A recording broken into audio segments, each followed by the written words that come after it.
জীবনে এমন কিছু কাজ রয়েছে যা আমাদের কখনোই করা উচিত নয়, যেমন আশা করা।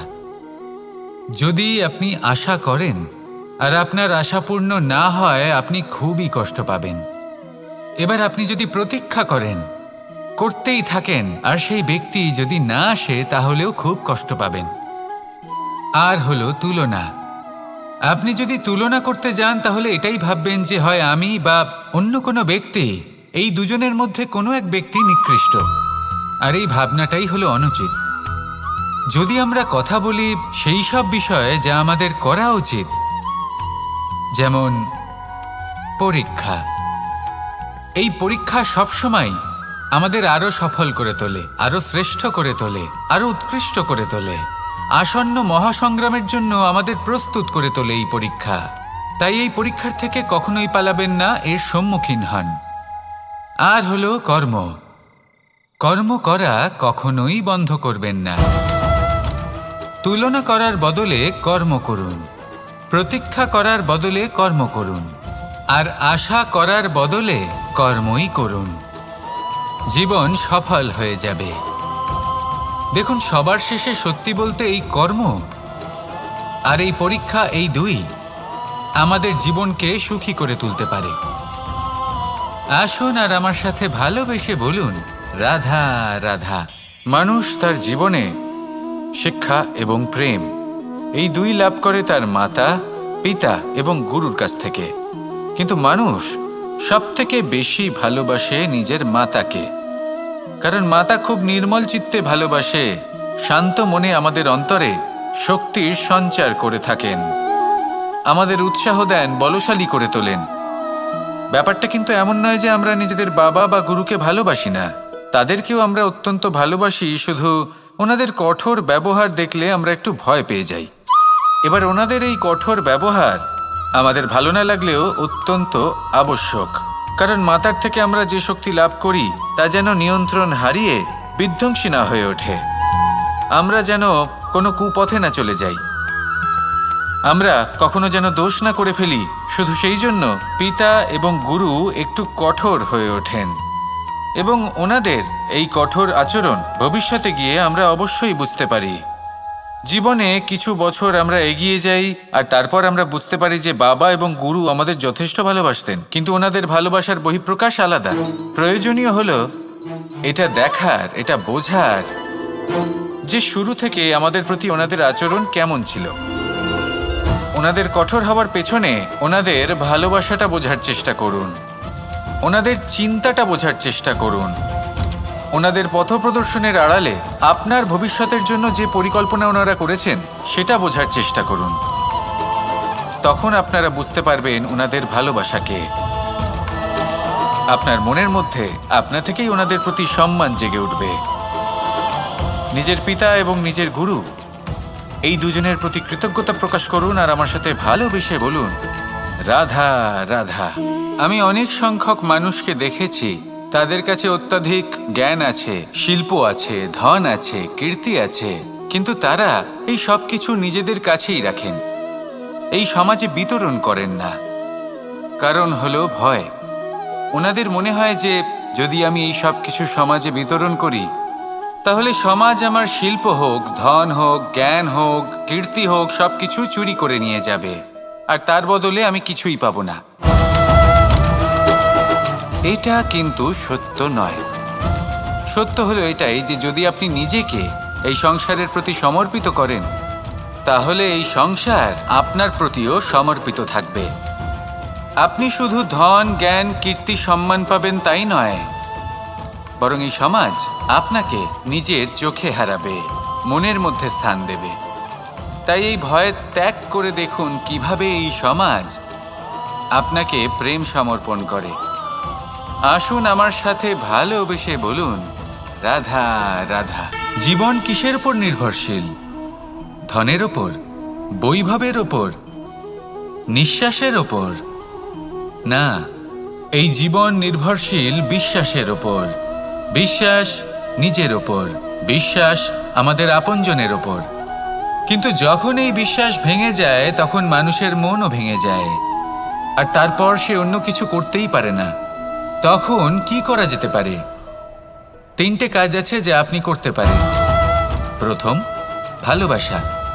যাকে আপনি ভালোবাসেন, যারা আপনাকে ভালোবাসে, ভুল যারই হোক না কেন, তার কাছে ক্ষমা চাইতে কখনোই সংকোচ বোধ করবেন না। দ্বিতীয় হলো বিশ্বাস। যারা আপনাকে ভালোবাসেন, আপনাকে বিশ্বাস করেন, তাদের বিশ্বাস কখনো ভাঙবেন না। তৃতীয় হলো আশা। যারা আপনাকে ভালোবাসেন, আপনাকে বিশ্বাস করেন, তাদের আশা আপনার সাথে জড়িত। তাদের থেকে কখনো কিচ্ছু লুকোবেন না।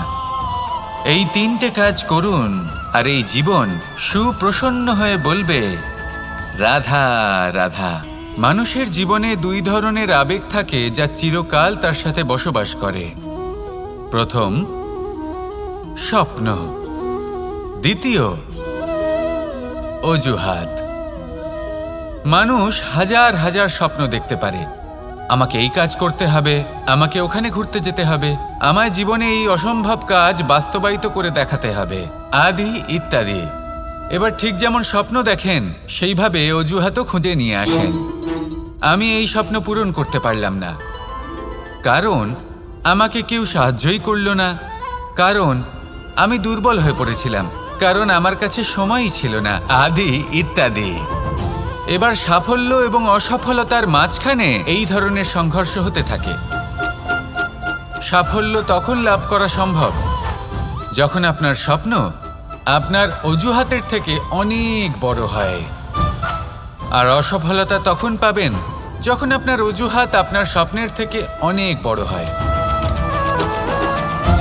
আপনি যদি সাফল্য লাভ করতে চান, তাহলে চেষ্টা করতে থাকুন, পরিশ্রম করুন। যদি অসফল হন, তাহলে ভয়ভীত হওয়ার কোনো প্রয়োজন নেই। নিজের ভুল বুঝুন, তাকে শুধরে নিন, আবার চেষ্টা করুন।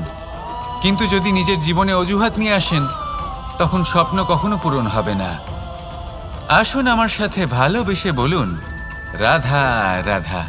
ভয়ের সাথে আমরা সবাই পরিচিত, কষ্টও আমরা সবাই পেয়েছি।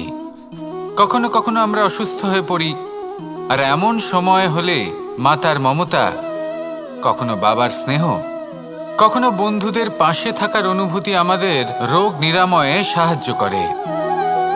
কখনো যদি আমরা নিরাশ হয়ে পড়ি, তখন যদি আমাদের কোনো আপনজন আমাদের দুটো ভালো কথা বলে, তখন আমাদের মনোবল বেড়ে যায়। ঠিক তেমন সংসারের এই রঙ্গমঞ্চে যদি আপনি পীড়িত অনুভব করেন, কিছু শুভ কথা আলোচনা করুন, কিছু স্তুতি গান করুন, কিছু মুহূর্তের জন্য হলেও নিজের ইষ্টদেবের কথা স্মরণ করুন আর প্রার্থনা করুন। সাহস বাড়বে, শক্তিও বৃদ্ধি পাবে এবং সামনে এগিয়ে চলার পথও দেখতে পাবেন। তখন এই মন প্রসন্ন হয়ে বলবে, রাধা রাধা। কখনো কখনো অন্ধকারের সাথে লড়াই করার জন্য আমরা প্রদীপ জ্বালাই। এতে প্রথমে সলতে রাখি, তারপর তেল ঢালি, তারপর আগুন জেলে এটা প্রজ্বলিত করি। তারপর একটা সময় আসে যখন এই প্রদীপ নিভে যায়। কারণটা কি? কারণ কি এটা যে প্রদীপের প্রকাশমান হওয়ার ক্ষমতা সমাপ্ত হয়েছে? না, এই যে আগুন আমরা দেখতে পাচ্ছি, এই আগুনের জন্য যে শক্তির প্রয়োজন হয় তা আসে এই তেল থেকে। যদি এই তেল সমাপ্ত হয়ে যায়, তাহলে এই প্রকাশ তাও সমাপ্ত হয়ে যায়। আর আমাদের জীবনে এই তেল হলো আমাদের কর্ম, আর এই আগুন আর এর দ্বারা উৎপন্ন হওয়া প্রকাশ আমাদের ভাগ্য। যত আমাদের কর্ম ক্ষীণ হতে থাকবে, আমাদের ভাগ্য সৌভাগ্য কোথাও না কোথাও লুপ্ত হয়ে যাবে। যে উজ্জ্বল ভবিষ্যৎ আমরা চাইছি, তা কখনো লাভ করতে পারবো না যদি কর্ম না করি। ঠিক যেমন তেল ছাড়া অগ্নি উৎপন্ন হয় না, তেমনি কর্ম ছাড়া সৌভাগ্য হয় না।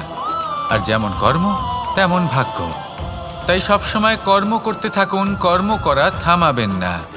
আর আমার সাথে ভালোবেসে বলুন, রাধা রাধা। জীবনে তিনটি বিষয় আছে, তিনটি বস্তু আছে, তারা যেন আপনাকে কখনো বশে না করে নিতে পারে। প্রথম হলো ধন। ধন যতক্ষণ আপনি ব্যবহার করতে থাকেন, যতক্ষণ তা আপনার কাজে আসছে, ততক্ষণ ঠিক আছে, এই ধন আপনার কাছে অমৃত। কিন্তু যখন এই ধন আপনাকে ব্যবহার করতে শুরু করে, বুঝে যাবেন যে আপনার পতনের সময় শুরু হয়েছে। দ্বিতীয় বিষয়, ফেলে আসা অতীত। যাই করুন আপনি অতীত পাল্টাতে পারবেন না, আর এই সত্যিটা আপনিও জানেন। কিন্তু তাও এর বশবর্তী আমরা হয়ে পড়ি, আর যখন তাই হয় তখন এই সংসারে আমরা যেখানেই যাই না কেন, যত বড়ই সুখ লাভ করি না কেন, সেই সব আমাদের কাছে তিক্ত বলে মনে হয়। তৃতীয় বিষয়, আপনার আশেপাশের মানুষ ভিন্ন ভিন্ন ধরনের মানুষ হয়, যাদের চিন্তা ভাবনা এবং দৃষ্টিভঙ্গি ভিন্ন ভিন্ন প্রকারের। যদি এদের বশবর্তী আপনি হয়ে পড়েন, তাহলে কেউ বলবে এটা করো, এটা ভালো, কেউ বলবে এটা করো না, ওটা করো, ওটা ভালো কাজ, কেউ বলবে এই দুটোই করো না, অন্য কিছু করো। এই কথাগুলিতে আপনি এতটাই জড়িয়ে পড়বেন যে আপনি লক্ষ্যভ্রষ্ট হয়ে পড়বেন। তাই এই 3 বিষয় থেকে সাবধানে থাকবেন। যদি কোনো কিছু বশ করতে হয়, তাহলে আপনাকে বশ করতে হবে আপনার আজকে, নিজের বর্তমানকে। এটা খুব প্রয়োজনীয়। এটা ভাববেন যে এই সময়ের সদ্ব্যবহার আমি কিভাবে করব, সময়কে শাসন কিভাবে করব, ওই কর্ম কিভাবে করব যাতে ভবিষ্যতে কখনো আমার আফসোস না হয়, বরং এই সংসার আমাকে নিয়ে গর্ব করবে, সেই কর্ম করুন। আর যখন আপনি এটা শিখে নেবেন, তখন আপনি নিজেই নিজেকে প্রকৃত অর্থে ভাগ্যশালী করে তুলবেন। আসুন আমার সাথে ভালোবেসে বলুন, রাধা রাধা। অনেক সময় আমরা কারোর নীরবতাকে তার দুর্বলতা ভেবে বসি। হতেই পারে সেই ব্যক্তি উত্তর দিতে চাইছেন না, হতে পারে অন্য কোনো কারণ আছে যা আমরা বুঝতেই পারছি না। সেই জন্য তাকে দুর্বল ভেবে নেওয়া অনুচিত। দেখতে গেলে এই বিশাল সমুদ্র এও কিন্তু নীরব, শান্ত হয়। কিন্তু যখন সে রুদ্র মূর্তি ধারণ করে তখন কি হয়? সমগ্র সংসারকে বিনাশের পথে নিয়ে যায় এই সমুদ্র, প্রলয় সৃষ্টি করে। সেই জন্য কারোর সহ্য শক্তিকে দুর্বলতা বলে মনে করবেন না, কারণ যদি এই নীরবতা নিজেকে ভেঙে বেরিয়ে আসে, তাহলে তা বিনাশের সমস্ত সীমা পার করে যেতে পারে। তাই এই নীরবতাকে সবসময় বুঝুন, সবসময় একে সম্মান করতে শিখুন, আর আমার সাথে ভালোবেসে বলুন, রাধা রাধা। কখনো কোনো চাতক পাখিকে দেখেছেন? কথায় আছে যে বছরে মাত্র একবার সে তার তৃষ্ণা মিটিয়ে থাকে, আর তাও আকাশে ভেসে থাকা মেঘের দ্বারা ঘটানো বৃষ্টির জলের ফোঁটা থেকে। আর কোথাও থেকে সে তার তৃষ্ণা পূরণ করে না। সারা বছর সে নিদারুণ গরম সহ্য করে, তীব্র শীতও সহ্য করে, শুধু এই আশা নিয়ে যে বছরে একবার অন্তত সেই মেঘের ঘন ঘটা হবে, বৃষ্টি হবে, আর সে তার তৃষ্ণা নিবারণ করবে। এটা আসলে কি? এটা আসলে বিশ্বাস। সেই বিশ্বাস যে বছরে একবার সেই মেঘ আসবে তৃষ্ণা নিবারণ করতে। যেমন দেখুন, একটা সূর্যমুখী ফুল সারা রাত অন্ধকারের সাথে যুদ্ধ করে, কারণ তার বিশ্বাস যে ভোরবেলায় সূর্য তাকে অবশ্যই দর্শন দেবেন। সেটাও বিশ্বাস ছিল যার ওপর ভরসা করে মনু একটা নৌকা নিয়ে বেরিয়ে পড়েছিলেন এবং সমস্ত সৃষ্টিকে প্রলয়ের হাত থেকে বাঁচিয়েছিলেন। সেটাও ছিল ভালোবাসার প্রতি বিশ্বাস, যার ওপর ভরসা করে বানর এবং ভাল্লুক সেনা নিয়ে শ্রীরাম আক্রমণ করেছিলেন সমস্ত বরদানপ্রাপ্ত অসুরগণ এবং রাক্ষসগণের লঙ্কায়, এবং জয় লাভ করেছিলেন। এই বিশ্বাসই হল এই বিশ্বের আশা। বিশ্বাস রাখুন যে আপনি হলেন সর্বশ্রেষ্ঠ এবং শুধুই নিজের কর্ম করতে থাকুন। এই বিশ্বাসের আশাই আপনাকে প্রতি মুহূর্তে বল প্রদান করবে। এ হলো আমার বিশ্বাস। আসুন আর আমার সাথে ভালোবেসে বলুন, রাধা রাধা। যোগাসন। যোগাসনে আসন অত্যন্ত গুরুত্বপূর্ণ। এবার আমি বলবো সবথেকে শ্রেষ্ঠ আসন কোনটি। আশ্বাস। নিজেকে আশ্বস্ত করতে থাকুন যে আমি আছি, সব ঠিক হবে, যা হচ্ছে ভালোর জন্য হচ্ছে। এই আশ্বাস আপনাকে জীবনে এমন ধন্যাত্মক বিশ্বাস দেবে যে আপনি বড় বড় সমস্যার সমাধান করতে পারবেন। এবার যদি কথা বলি সবথেকে কঠিন সময়ের, তাহলে সেটা হলো বিচ্ছেদের। যা মা সীতাকে সহ্য করতে হয়েছে শ্রীরামের জন্য রাধা কৃষ্ণকেও সহ্য করতে হয়েছে। যে ব্যক্তি বিচ্ছেদের সময় সঠিক পথে চলে এসেছে সে জীবনে অনেক শ্রেষ্ঠ স্থানে অবশ্যই পৌঁছতে পারবে। এবার যদি কথা বলি সবথেকে জরুরি এবং গুরুত্বপূর্ণ সময়ের, তাহলে সেটা হলো সংযোগ। সকলকে সাহায্য করতে থাকুন। আপনি অন্যদের সাহায্য করে তাদের যত আনন্দ দিতে পারবেন ততটাই আনন্দ আপনারও জীবনে অবশ্যই আসবে। আসুন আর আমার সাথে ভালোবেসে বলুন, রাধা রাধা। সংসারে সকলে উঁচুতে উঠতে চায়, কেউ নত হতে চায় না। সবাই এটা মনে করে যে নত হওয়ার অর্থ হলো তাদের আত্মসম্মান এবং অহংবোধের বিরুদ্ধাচরণ করা। তাদের মনে হয় যে যদি আমরা নত হই সংসার আমাদের দুর্বল মনে করবে, তাদের শৌর্য এবং তাদের ব্যক্তিত্বের অপমান হবে। কিন্তু এটা কি সত্যি? প্রত্যেকবার নত হওয়ার অর্থ কি সম্মানহানি হওয়া? কখনোই নয়। আপনি নিজের জীবনকেই দেখে নিন। আপনার কোনো অমূল্য জিনিস যদি নিচে পড়ে যায় তাহলে তাকে কিভাবে তোলেন? সেই বস্তুকে তোলার জন্য আপনাকে নত হতেই হবে। আপনি বড়দের আশীর্বাদ কিভাবে লাভ করেন? আপনি নত হয়ে তবেই তাদের আশীর্বাদ লাভ করতে পারেন, তাই না? ভেবে দেখুন, আপনি একটা পথে হাঁটছেন, আপনি দেখতে চাইছেন যে আপনি সঠিক পথে হাঁটছেন কিনা, পায়ের নিচে কাঁটা পড়ে আছে কিনা। কিভাবে দেখবেন? আপনাকে সেই মাথা নত করেই দেখতে হবে। এর অর্থ কি? অর্থ খুব সহজ। প্রত্যেকবার নত হওয়া অনুচিত নয়, সেটা কোনোভাবেই সম্মানহানি নয়। পরিস্থিতি অনুসারে এবং যেখানে প্রয়োজন আপনি নত হতে শিখে গেলে আপনি অনেক কিছুই লাভ করতে পারবেন। জ্ঞান, মান, গুণ, বিশ্বাস। সেই জন্য প্রয়োজন এবং পরিস্থিতি অনুসারে নত হতে শিখুন, এতে অনুচিত কিছুই নেই।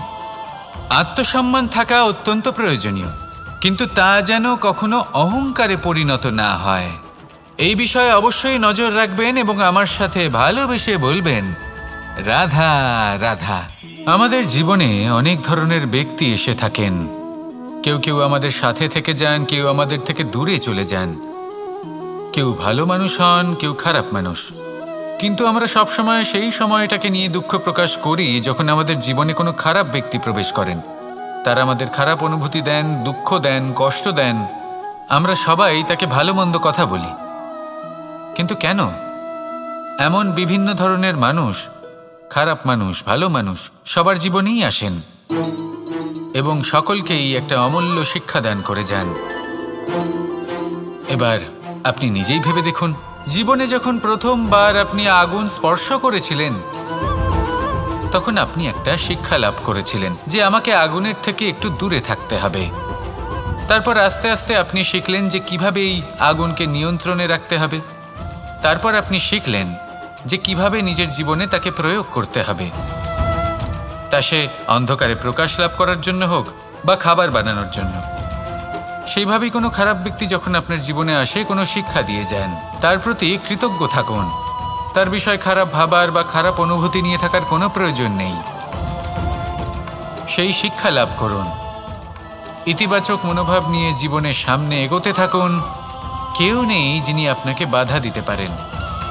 আসুন আমার সাথে ভালোবেসে বলুন, রাধা রাধা। অনেক সময় আমরা জীবনে অনেক মানুষকে এমন বলতে শুনে থাকি যে আমি অসফল হয়েছি কারণ আমার সময় ভালো যাচ্ছিল না। আমি এই জিনিসটা লাভ করতে চাইছিলাম কিন্তু করতে পারলাম না কারণ আমার সময়টা ভালো যাচ্ছিল না। আমি আমার জীবনে ওই মহান কাজটা করতে চাইছিলাম কিন্তু করতে পারলাম না। কেন? কারণ আমার সময়টা ভালো যাচ্ছিল না। কিন্তু যে মুহূর্তে ভালো সময় আমার জীবনে আসবে আমি সব কিছু প্রাপ্ত করব। এমন প্রায় প্রত্যেকেই বলেন। আসুন একটা কথা বোঝা যাক। একজন মালিকে দেখুন, সে প্রত্যেক দিন গাছের সেবা করে, তাকে জল দেয়, তার যত্ন আত্তি করে। কেন? প্রত্যেক দিন সেই গাছ ফল দেয় না। সঠিক সময় এলে তবেই সেই গাছ ফল দেয়, কিন্তু প্রত্যেক দিন মালি তার সেবা করে, তাকে যত্ন করে। শুধুমাত্র তখন করে না যখন সেই গাছ ফল দিতে সক্ষম। আর যদি মালি গাছের যত্ন প্রতিদিন না করে তাহলে হয়তো সেই গাছ ফল দিতেই পারবে না। এটাই হলো আমাদের জন্য একটা শিক্ষা। যখন সময় আমাদের জন্য অপেক্ষা করে না, তখন আপনি সময়ের জন্য কেন অপেক্ষা করছেন? ভালো সময়ের জন্য অপেক্ষা করবেন না। ভালো এবং শুভ কর্ম দ্বারা ভালো সময়কে নিজের কাছে টেনে আনুন। নিরন্তর কর্ম করুন, পরিশ্রম করতে থাকুন। শুভ সময় আপনা থেকেই আপনার কাছে আসবে। আসুন আমার সাথে ভালোবেসে বলুন, রাধা রাধা।